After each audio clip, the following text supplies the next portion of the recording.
साथियों नमस्कार। साथियों जो अपने भारतीय भूगोल की क्लासें चल रही थी और उन भारतीय भूगोल की क्लासों के अंदर हम पहुंच चुके थे भारत के अपवाह तंत्र तक। और अपवाह तंत्र के अंदर हम पढ़ रहे थे क्या, भारत की नदियां पढ़ रहे थे। और भारत की नदियों के अंदर हम पहले एक जो क्लास लगाई थी वो भारतीय नदियों के सामान्य परिचय की लगाई थी, क्योंकि मैंने भारतीय नदियों को अलग अलग भागों में डिवाइड किया था। उसके बाद में हमने एक नदी की चर्चा की जिसको गंगा नदी की हमने विस्तृत रूप से चर्चा की। और उसके अंदर जो आप उन वीडियो में जो मुझे प्यार और समय दिया उसके लिए आपका बहुत बहुत धन्यवाद। आज हम दूसरी जो नदी की चर्चा करेंगे वही भारतीय नदियों की चर्चा चल रही है। आज नदी पढ़ेंगे, वो कौन सी पढ़ेंगे? यमुना नदी। देखो साथियों, यमुना नदी से देखा जाए ज्यादातर क्वेश्चन तो नहीं बनते, लेकिन कुछ कई एग्जामों के अंदर इससे क्वेश्चन पूछा गया है। तो हमारा कोई भी एग्जाम जिसके नदियों से या फिर कोई भी ज्योग्राफी टॉपिक से कोई क्वेश्चन आए वो क्वेश्चन हमारा छूट ना जाए, इसलिए अपन ऐसा कौन सा भी टॉपिक नहीं छोड़ेंगे ताकि अपना क्वेश्चन क्या हो, गलत ना हो। देखो विद्यार्थियों, बात करेंगे सबसे पहले यमुना नदी की भौगोलिक आकृति की। ये यमुना नदी है, कहां से किस किस प्रकार से बहती है। देखो मैं पहले आपको भारतीय मानचित्र के अंदर समझाता हूं किस प्रकार से। देखो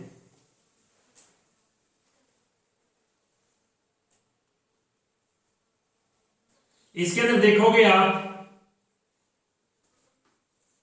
बस आप इतना सा देख लो, बाकी ज्यादा कुछ नहीं है, क्योंकि अपने को सिर्फ यमुना नदी जहां बहती है उस क्षेत्र को समझना है, बाकी अपने नहीं समझना है। इसको देखोगे बस इतना देख लो, बाकी कुछ नहीं देखना है। अब इसके अंदर देखेंगे हम तो यमुना नदी कहां कहां से बहती है। तो ऊपर से यहां से नदी बह रही थी, उस नदी का नाम क्या था? यहां से नदी बह रही थी इस प्रकार से। एक इसकी शाखा कहां पर जा रही थी? बंगाल में। एक जा रही थी अपने पश्चिम बंगाल से होते हुए बंगाली खाड़ी में गिरी थी। लेकिन आज जो हम नदी पढ़ेंगे वो पढ़ रहे हैं कौन सी? यमुना नदी। यमुना नदी इसी के समांतर यहां से निकलती है और इसी के समांतर बहती हुई क्या है, इसके साथ जाकर मिल जाती है। नदी का नाम क्या है? यमुना नदी। देखेंगे हम सबसे पहले हम केवल और केवल कौन सी? यमुना नदी का ही चित्र बनाएंगे, गंगा नदी का चित्र हम नहीं बनाएंगे। देखो यहां से इस प्रकार से यह बह रही है आपकी यमुना नदी। देखो यह है यमुना नदी का चित्र।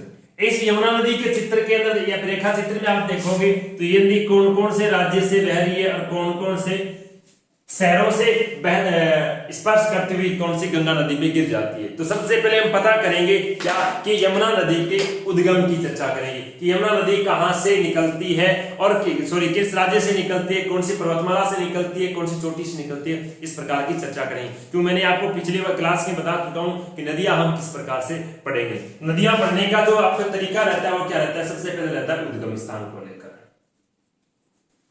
उद्गम स्थान, उद्गम स्थान की बात की जाए सबसे पहले यमुना नदी कहां से निकलती है। यमुना नदी निकलने की चर्चा की जाए तो अगर राज्य की बात रहती है, राज्य है आपका कौन सा? उत्तराखंड। कौन सा राज्य? उत्तराखंड।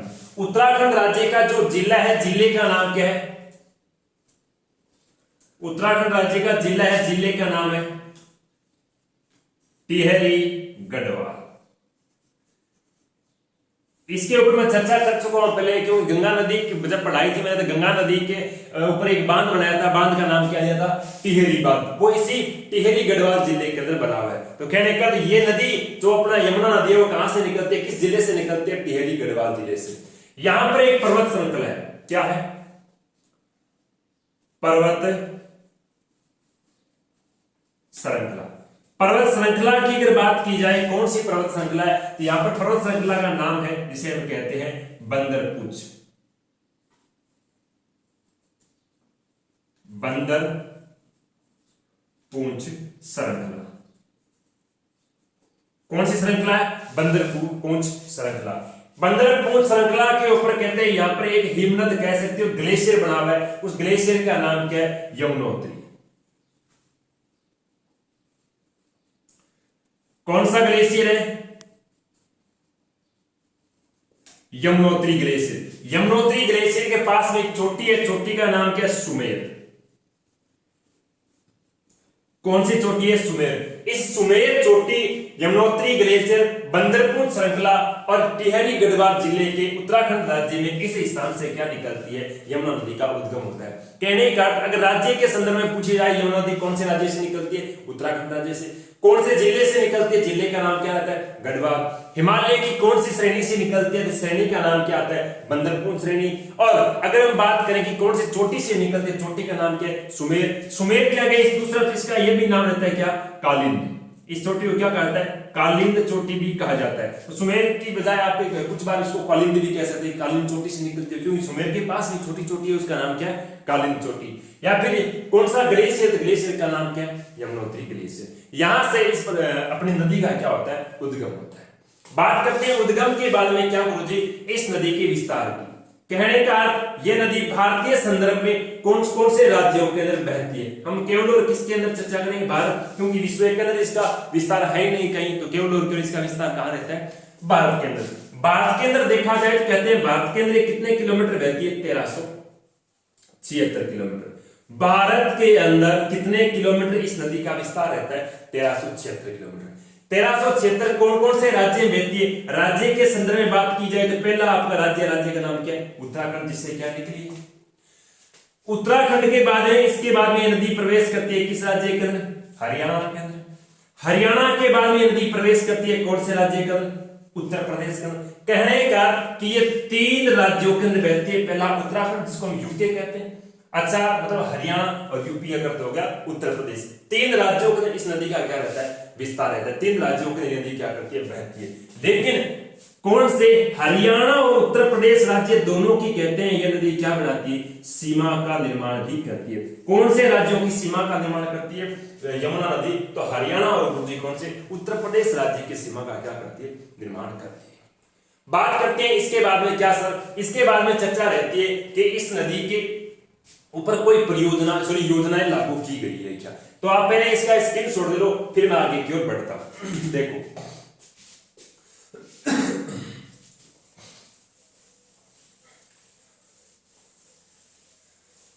बात चल रही है इसके बाद में क्या, इसके बाद में चर्चा करिए कि इस नदी पर कोई योजना है क्या, सरकार के द्वारा कोई योजनाएं चलाई गई है क्या। देखो इस नदी पर वैसे तो कोई योजना नहीं चलाई गई है, लेकिन एक छोटी सी योजना है, क्योंकि यमुना नदी और गंगा की तरह क्या होती जा रही थी, दूषित होती जा रही थी। क्योंकि गंगा के बाद में भारत की पवित्र अगर कोई नदी मानी जाती है तो वो है अपनी यमुना।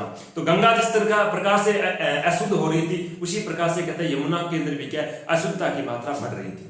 तब कहते हैं इस यमुना नदी को शुद्ध और कहते हैं स्वच्छ और सुरक्षा रखने के लिए इस पर एक प्लान या फिर योजना का शुभारंभ किया गया था। क्या सर, कहते हैं कि भारत के अंदर नदियों की सुरक्षा करने के लिए एक एजेंसी बनी हुई है, एक मुख्यालय का, निदेशालय का निर्माण किया गया, उसे हम क्या कहते हैं, NRCD। ये क्या करता है, भारत के समस्त जो भी नदी क्षेत्र है उनकी क्या करता है, सुरक्षा और रक्षा करता है। किस प्रकार से, इसे एन का अर्थ क्या हो गया, नेशनल, राष्ट्रीय। आर का अर्थ क्या हो गया, रिवर मतलब नदी। सी का अर्थ क्या हो गया, सुरक्षा। और डी का अर्थ क्या हो गया, निदेशालय।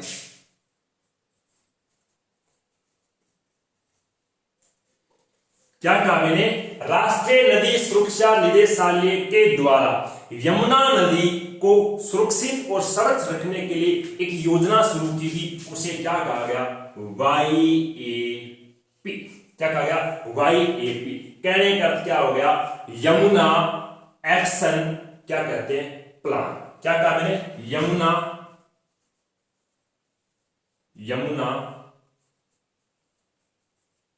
Action plan.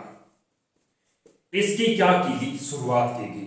इसकी शुरुआत कब की गई थी, इसकी शुरुआत की गई थी सन 1993 के अंदर। कहने का अर्थ है कि यमुना नदी को सुरक्षा, यमुना नदी को स्वच्छ रखने के लिए एक योजना की शुरुआत की, जिसे क्या कहा गया, YAP। कहने का यमुना एक्शन प्लान की शुरुआत की गई, जिसकी शुरुआत कब की गई थी, 1993 के अंदर। इसके अलावा इस नदी के ऊपर योजना के संदर्भ अगर हम कह सकते हैं इंडियन ज्योग्राफी या फिर कह सकते हैं केंद्रीय लेवल पर कोई भी वैकेंसी निकलती है, उनके संदर्भ में इस प्रकार के इस नदी से अन्य कोई योजना के संदर्भ में क्वेश्चन अभी तक नहीं बनता। करंट के अकॉर्डिंग कोई बनेगा तो वो आगे की बात रहेगी। बात करते हैं इसके बाद में क्या गुरुजी, इसके बाद में बातें रहती है कि इस नदी की कोई सहायक नदियां हैं क्या। क्या बात रहती है सहायक नदियों से लेकर। तो विद्यार्थियों इस नदी के उत्तर से कुछ सहायक नदियां आकर मिलती है। क्या मिलती है, उत्तर से कुछ सहायक नदियां आकर मिलती है, कुछ नदियां किधर से आकर मिलती है, दक्षिण से आकर मिलती है। पहली एक उत्तर से आकर नदी मिलती है, नदी का नाम क्या है, हिडन। उत्तर से पहली जो नदी आकर मिलती है उस नदी का नाम क्या है, हिडन। हिडन के बाद में दूसरी जो नदी आकर मिलती है, नदी का नाम क्या है, रिहन। पहली कौन सी होगी, हिडन, दूसरी कौन सी है, रिहन। के बाद जो तीसरी नदी आके मिलती है उसका नाम क्या है, तीसरी नदी का नाम है उसको है सेंगर। कौन सी नदी, सेंगर। और सेंगर के बाद एक नदी और आके मिलती है, उस नदी का नाम क्या है, वरुणा। ये चार मुख्य नदियां जो यमुना के कौन से उत्तर दिशा से आकर मिलती है। और दक्षिण दिशा से आकर मिलने वाली नदियां कौन कौन सी है, तो दक्षिण दिशा से आकर मिलने वाली एक नदी का नाम है चंबल। दूसरी नदी का नाम क्या है, काली सिंध। तीसरी नदी की अगर बात की जाए तो उसके बाद में आती है कौन सी, बेतवा। और अगली आती है कौन सी, केन। जो दक्षिण से आने वाली सारी नदी आती है कौन से आती है, ये आती है प्रायद्वीपीय भारत से।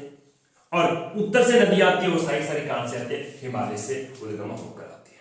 तो उत्तर से आने वाली नदियां कौन सी है, हिडन, रिहिंद, सेंगर, वरुणा।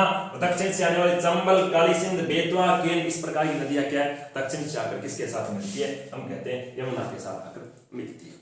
इसके बाद में अगर चर्चा की जाए क्या गुरुजी, इस नदी के किनारे कोई ऐसे प्रमुख शहर है क्या, जिन शहरों की कोई विशेषता रहती है क्या, एग्जाम पॉइंट ऑफ व्यू से देखा जाए तो। देखो बात करते हैं इसके बाद में, इस नदी के किनारे या फिर तट पर बसे हुए कुछ शहर है क्या, उन शहरों की कोई विशेषता रहती है कि एग्जाम पॉइंट ऑफ व्यू से देखा जाए तो पहले बात करते हैं तट पर बसे शहर। शहरों की बात की जाए तो पहला शहर तो आता है अपना कौन सा, भारत की राजधानी कौन सी, दिल्ली। दिल्ली किस नदी के किनारे पे है गुरुजी, दिल्ली यमुना नदी के किनारे पे है। इसी वजह से तो यमुना क्या है, अशुद्ध हो रही है, क्योंकि दिल्ली के अंदर सर्वाधिक क्या है, अशुद्धता की मात्रा पाई जाती है। इस वजह से घरों का, अपने कारखानों का जितना भी गंदा पानी और सारा लोग कहां पर बाहर है, यमुना नदी के बाहर। ये तो मैंने रियल में आंखों से जाकर देखा है, इतना यमुना नदी जैसे दिल्ली के पास से निकलती है सर्वाधिक क्या है, उसके अंदर पानी में अशुद्धता पाई जाती है। बात करते हैं इसके बाद में, दिल्ली के बाद में जो दूसरा शहर आता है उस शहर का नाम क्या है, मथुरा। हाँ वही मथुरा भगवान कृष्ण का, जहां पर भगवान कृष्ण कहते हैं कि रासलीला रचा करते थे गोपियों के साथ रासलीलाएं। और आपने देखा होगा यमुना नदी के एक बार वो काला नाग है, उस नाग के ऊपर बैठ कर वो यमुना नदी से गेंद निकाल के लाए थे। हाँ वही मथुरा, जो किसके किनारे है, यमुना नदी के किनारे। अगला मथुरा के बाद में आता है कौन सा, आगरा। वही आगरा जिस पर शाहजहां ने क्या बनाया था, ताजमहल बनाया था। जब आप क्या देखते हो, ताजमहल के आगे एक नदी के जो रेखा चित्र देखते हो वो रियल किस नदी का रेखा चित्र होता है, आगे देखते हो तो एक झील है, लेकिन इसके पीछे से क्या है, यमुना नदी क्या निकलती है। कहने का विश्व का 7 अजूबों में से एक अजूबा जो अपने यमुना नदी के किनारे, नाम क्या है, आगरा का ताजमहल। और वृंदावन कह सकते हो, बीच में मैंने छोड़ दिया, वृंदावन भी किसके किनारे, अपने यमुना नदी के किनारे है। अगर वृंदावन के बाद बात की जाए तो एक शहर और है जिसका नाम क्या है, कन्नौज। अगर आपने चौहानों का इतिहास पढ़ा होगा, चौहानों के इतिहास के अंदर बात आती है किसके, पृथ्वीराज चौहान की बात आती है। एक अपने सहयोगिता की बात आती है, सहयोगिता के पिता का नाम क्या था, जयचंद गढ़वाल। और जयचंद गढ़वाल कहां के शासक थे, कन्नौज के शासक थे। ठीक है, इसके बाद बात करते हैं इलाहाबाद। एक इसमें हो जाता है इटावा, जहां पर चंबल का इसका संगम होता है। इटावा के बाद में बात करते हैं इलाहाबाद। इलाहाबाद कह दो या ब्रेक में कह दो प्रयागराज। कहने का अर्थ क्या है कि ये यमुना नदी के तट पर बसे हुए क्या है, मुख्यतः शहर। क्रम से ये, लेकिन पहला उत्तर से देखिए, दिल्ली, मथुरा, आगरा, कन्नौज, इटावा, इलाहाबाद, प्रयागराज, ये सारे के सारे क्या है, दिल्ली के यमुना के किनारे बसे हुए क्या शहर। इसके बाद हम बात करते हैं यमुना नदी की लेकर कोई विशेषताओं की चर्चा रहती है क्या। तो देखो यमुना नदी को लेकर विशेषताओं की अगर चर्चा की बात की जाए तो पहली विशेषता क्या रहती है, देखिए विशेषता की अगर बात की जाए, पहली विशेषता ये आती है क्या, गंगा के समांतर,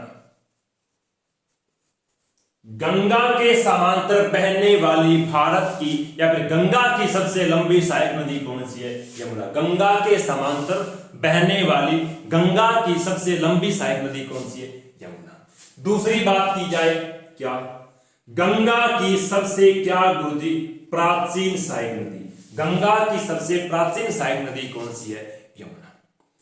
तीसरी अगर इसकी विशेषता की बात की जाए तो तीसरी विशेषता रहती है कि भारत की क्या रहती है, गंगा की तो सबसे लंबी सहायक नदी है गई, लेकिन भारत की सबसे, क्या लिखा मैंने, भारत की सबसे प्राचीन, सॉरी भारत की सबसे लंबी, भारत की सबसे लंबी सहायक नदी, भारत की सबसे लंबी सहायक नदियों बात की जाए तो यमुना से सारी से छोटी है, सबसे लंबी सहायक नदी की बात आती है तो कौन सी आती है, यमुना। इसके बाद में बात करें तो गंगा की तरह यमुना भी क्या है, पवित्र नदी है। गंगा की तरह यमुना क्या है, एक पवित्र नदी है। इस प्रकार से देखा जाए गंगा को क्या कहते हैं, गंगा मैया कहते हैं, तो यमुना को भी क्या कुछ स्थानों पर यमुना मैया के नाम से जाना जाता है। ध्यान रखना क्या कहा मैंने कि जैसे हम बात कर सकते हैं मथुरा या फिर वृंदावन, इस वृंदावन के अंदर कहते हैं कि यमुना को क्या कहता है, मैया के नाम से पुकारा जाता है। क्या कहा जाता है, मैया के नाम से भी पुकारा जाता है। इसके बाद में अगर और बात की जाए क्या सर, यमुना नदी के संदर्भ में और क्या विशेषता रहती है, यमुना नदी के संदर्भ में एक विशेषता आप ये भी कह सकते हो कि विश्व के 7 अजूबों में एक अजूबा कौन सा, इसका नाम है ताजमहल, जो किस नदी के किनारे है, इसी। और अगर विशेषता की बात की जाए तो मुगल सल्तनत,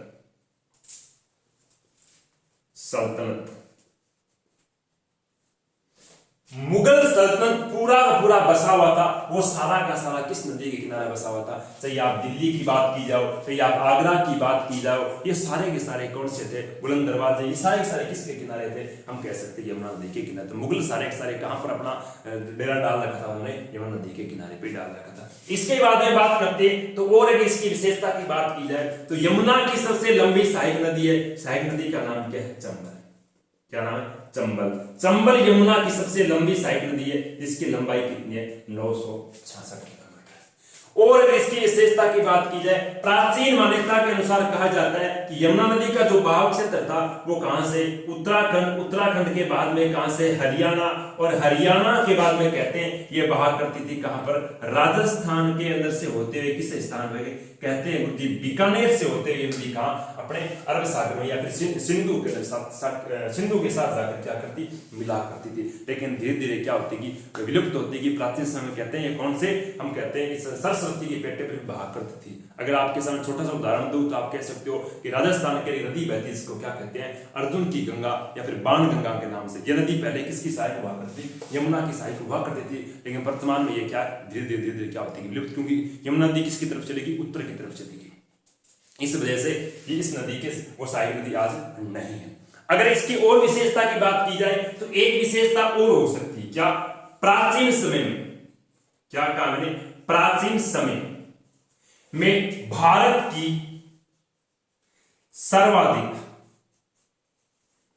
प्राचीन समय में भारत की सर्वाधिक तीव्र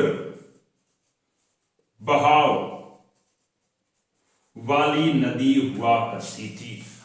प्राचीन समय तीव्र बहाव वाली एक नदी की बात की जाए कौन सी थी, यमुना। अगर आपके सामने छोटा सा उदाहरण दूं तो धार्मिक ग्रंथ के अनुसार देखा जाए तो भगवान कृष्ण का कहते हैं जन्म हुआ था। कृष्ण के जन्म के बाद में आपने देखा टोकरी के अंदर डाल के भगवान कृष्ण को उसके कष्ट से बचाकर दूसरे स्थान पर ले जा रहे थे। तुम तब कहते हो गंगा नदी से वो निकलते हुए, वो गंगा नदी इतनी उफान पे आ गई थी, जैसे ही क्या गंगा नदी का जल है वो भगवान कृष्ण के पैरों से छूने के बाद गंगा नदी क्या हुई थी, शांत हुई थी। उसके बाद में कहते गंगा नदी का भाव इतना तेज नहीं रहा। तो ये भी कह सकते हैं गंगा नदी प्राचीन समय भारत की सर्वाधिक क्या तीव्र बहाव वाली नदी भी हुआ करती थी। तो ये था आज का गंगा नदी का जो टॉपिक। इसके बाद में अगली नदी पढ़ेंगे। आज के लिए इतना ही प्यारे साथियों, धन्यवाद।